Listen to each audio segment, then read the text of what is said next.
What's faster than a bolt of lightning? I don't know, but this car ran 11s.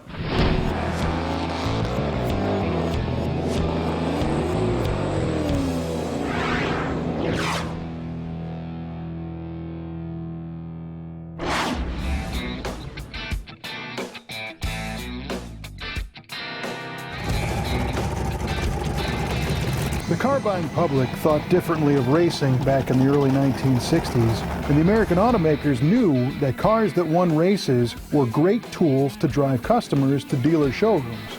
You know the old saying, what won on Sunday, sold on Monday. This 1964 Ford Thunderbolt from the brothers' collection is a great example of such a machine, a car that still looked recognizable to the masses as a new 1964 Fairlane, but had the chops to get the job done in superstock drag racing.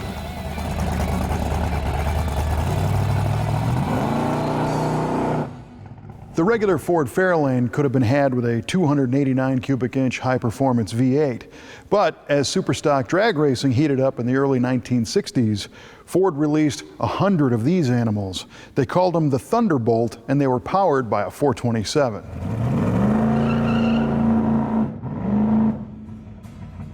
Ford was successfully racing bigger Galaxies in superstock, but the cars just proved to be too heavy to hunt down the smaller and lighter 426 Mopars that lined up in the other lane, so they downsized the cars and upsized the power for 64.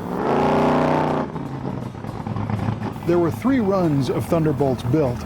The first set were 10 maroon cars built on the Ford assembly line as nearly complete 289 Fairlanes that were then sent to Dearborn Steel Tubing Works for conversion into the lightweight Thunderbolt race cars. The white cars comprised the next 90 cars, but these were sent to Dearborn Steel earlier in the build process, so they required less undoing of factory assembly line work to complete the transformation from Fairlane to Thunderbolt. The goal was to make these cars as light as possible and then stuff them with the most powerful mill a Ford fan could buy, and then go out and win superstock drag races. 100 cars needed to be built for NHRA rules compliance, and the conversion process included ditching the steel hood, fenders, and front bumper in favor of fiberglass and aluminum pieces. Some cars had fiberglass doors as well. Window glass was replaced with lightweight Lexan, and the bench seat, radio, sound deadener, carpeting, and other non-essentials were thrown by the wayside to save weight.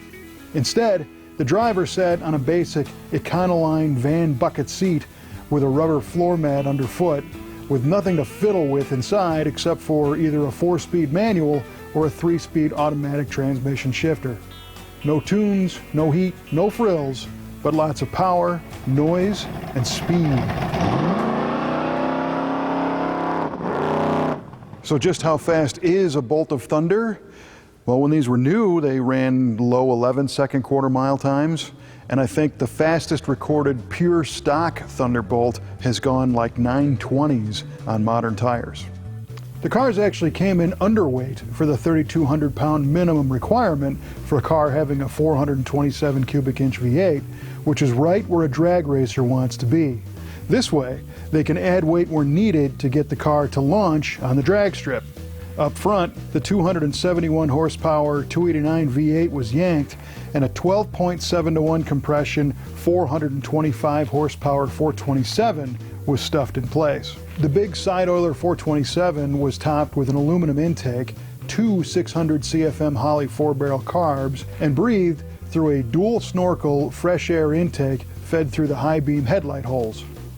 The valve action was handled by a special grind solid lifter cam, and a race curve dual point distributor lit off the fire. Headers and minimal exhaust added thunder, and the 480 pound-feet of torque woke up either a 4-speed top-loader aluminum case transmission or a specially prepped Lincoln 3-speed automatic before spinning the 9-inch rear axle when the light turned green.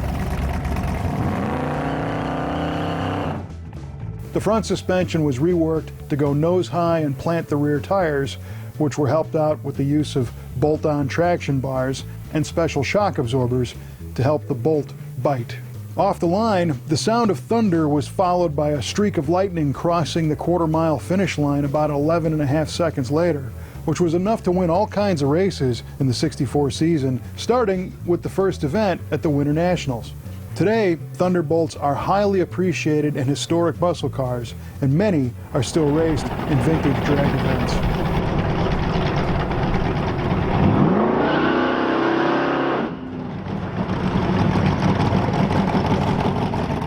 They say that lightning never strikes twice, but these cars still strike at nostalgia drag races throughout the country.